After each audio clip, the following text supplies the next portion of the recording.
Hello folks, so that now the market has ended, so we'll just look what happened today. Okay, so previously I was just mentioning these three lines and how the market will react. Okay, now that the market has been completed, what I'll do is I'll just choose the replay option and I'll just end it. Okay, so you can clearly see that the market was in this place. Okay, so we don't need these lines. So what I'm doing is I'm just deleting all these unnecessary lines. So I was just talking about 6 probabilities. Now I'm just reducing it to only 2. Okay, because the market was here. Okay, so and I'm just zooming in. So before going into today's session, I just wanted to discuss about this candle closure and retest. These are the important levels which I have given previously. Okay, the thing is we need to have a candle closure above either of these levels, and we need to have a retest before we get into an entry. Okay, uh, if you only if you're only looking into candle closure, for example, if a candle closes above this and you think the market is bullish, and if you get into an entry, it's called an aggressive entry, and there are chances that during retest you might face an MTM loss. Okay, so it's always better to wait for a candle closure on either of the sides and wait for a retest and then go for entry. That's the significance of this arrows which I have drawn. If the market is falling down, wait for retest and then go for entry. Okay, so that's the significance of these arrows. Okay, now let's start playing the market. Okay, so what has happened is we have candle closure on either of the sides. So both we can't get into a decision whether it is bearish or bullish, because this is a bearish candle, but we didn't get a retest within this line. It went and broke the high, right, which is 24,250. Okay, so we just have to wait for a retest. But in the next candle, it again closed below the line. So we'll have to wait for retest over here. But again, it went and closed bullish, okay, above the island. So now that we found a candle above the island, so we just have to wait for retest. This is a retest. We can consider this as a retest, right? So this is an opportunity. So now we don't want the market to break this line. So that's the most important thing. Okay, let's see. If it breaks, we'll have to go for a put option entry. If it doesn't break, we can wait here and wait for a candle closure and a confirmation to go for put option entry. If it doesn't break here and if the candle closures are only above this line, we can wait for the market to come here and look for a call option opportunity. Okay, so I'll just play this. Yeah, we have got a, actually the market broke this line, but the candle closure was above this line. Okay, so that's an important one. Again, we had the candle closure above this level, even though the market reached this level. Okay, yeah, that's the importance of this levels.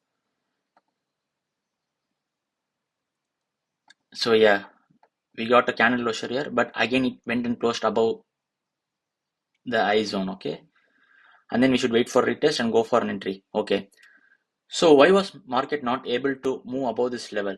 So that's the question. Next question here. Okay, so I think this is not helpful today, so I'll just delete this too. Okay, so today we just learned about what's candle closure and retest entry.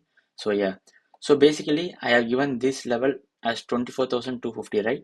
Okay, so now I'll just give you a clue. It's like an additional point which we can include in our trading, is that this is the option table. Given by the, derivative table given from the NSE side.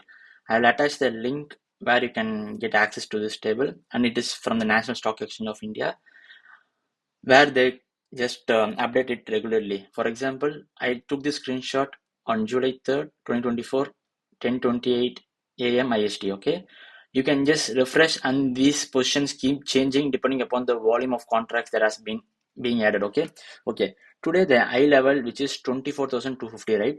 So okay, since the market is an uptrend, we'll have to look for call options. So call option 24,250. Look at the previous close price. Okay, the previous close is 55.85. Since it is a call option, we will have to add this previous close to the strike price. Okay, if it's a put option, for example 24,200, and the previous close is 131.60, for put option you will have to minus this price in 24,200 strike price. Okay, since it's a call option, I have just added this, and the effective value comes to be around 24,305. Okay, so what I'm just gonna do is I'm just gonna draw an horizontal line on 24,000 3 not, just a moment, 305.85. okay, 24,305.85.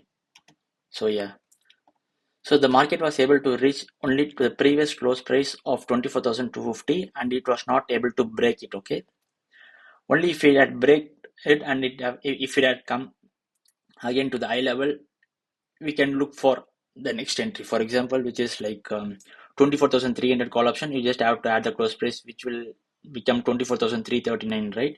So the market has a chance to reach that. So since it didn't break it, it just came here and it just went in sideways actually, because there was a significant gap up, almost like 200 points gap up.